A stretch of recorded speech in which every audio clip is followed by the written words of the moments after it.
Hi there, thanks for tuning in. I'm Sally.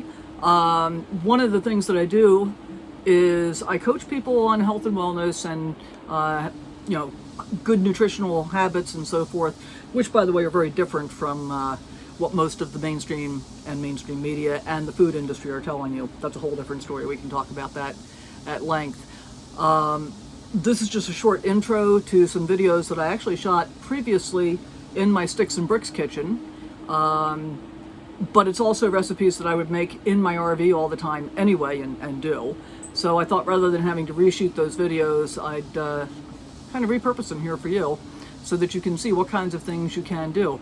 The two primary instruments that I use when I'm cooking in my RV, I use my Instant Pot a lot and I use my air fryer a lot. I love both of those things and for a couple of reasons.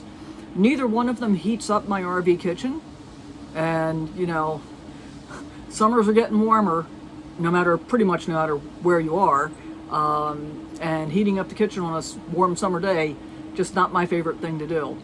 Now, I'm fortunate. I have a fair amount of solar and I've got lithium batteries, so I can live off grid pretty much continuously without any issues.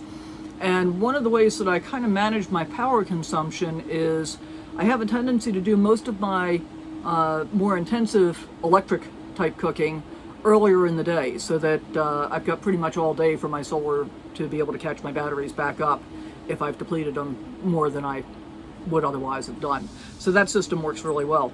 Anyway, I hope you enjoy this video.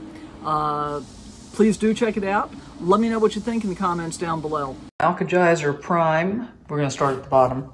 So I start with about 24 ounces of water. I threw in a whole seedless cucumber today because it wasn't very thick.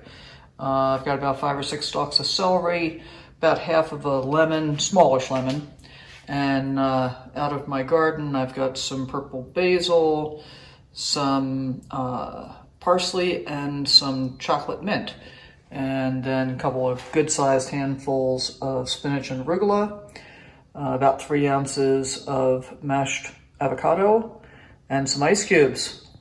Let's mix it up. One for today and one for tomorrow. Love that color, and I love the flavors. Hey, thanks for watching. Hope you enjoyed the video.